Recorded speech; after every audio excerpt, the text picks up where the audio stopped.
అందరికీ నమస్కారం.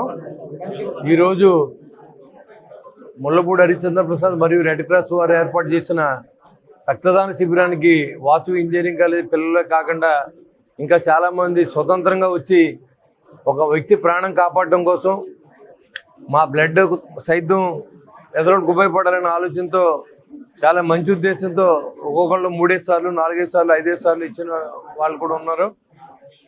ఏదైతే ఇదివరకు తాడేపల్లిలో బ్లడ్ బ్యాంక్ అనేది లేదు, మరి 2014-19 మధ్యలో అప్పుడు నారిన బాబాజీ గారు సంయుక్తంగా అందరూ కలిసి ఆ రోజు మున్సిపల్ షాపుల్లో బ్లడ్ బ్యాంక్ అరేంజ్ చేసాం. ఈరోజు జిల్లాలో ఎక్కడ కావాలన్నా తాడేపల్లిలో బ్లడ్ ఇచ్చే పరిస్థితిని తీసుకొచ్చాం. ఇదివరకు మనం బ్లడ్ కావాలంటే తణుకు కానీ లేకపోతే ఏలూరు కానీ విజయవాడ కానీ వెళ్ళి తెచ్చుకోవాల్సి వచ్చేది.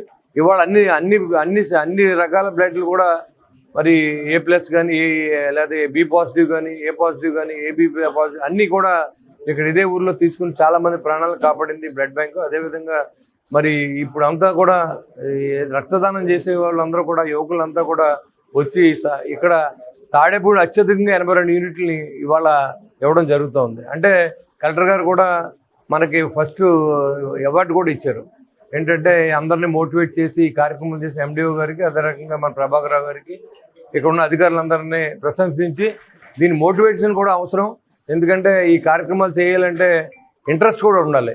ఇప్పుడు ఆ డాక్టర్లు వచ్చినా ఈ గ్యాదరింగ్ కూడా ఉండాలి. అది ఈ MDOలు వీళ్ళందరూ కూడా వారి స్టాఫ్తో అందరినీ యువకులందరినీ ఇక్కడికి తీసుకొచ్చి మరి ఈ కార్యక్రమం ఏర్పాటు చేసిన ఇక్కడ ఉన్న MRO గారికి, అదేవిధంగా MDO గారికి, వెంకటేశ్వర గారికి, ప్రభాకర్ రావు గారికి, అదేవిధంగా అర్బన్ నాన్మూర్తి గారికి, కాశీ గారికి, మన ప్రసాద్ గారికి, ఇంకా ఈ కార్యక్రమంలో ఇచ్చే కుటుంబ నాయకులందరూ కూడా పేరు పేరున నమస్కారం తెలియజేసుకుంటూ ఈ కార్యక్రమాలు ఎప్పుడూ కొనసాగుతూ ఉండాలి. ఎందుకంటే రక్తదానం అనేది ఆరోగ్యానికి కూడా మంచిది.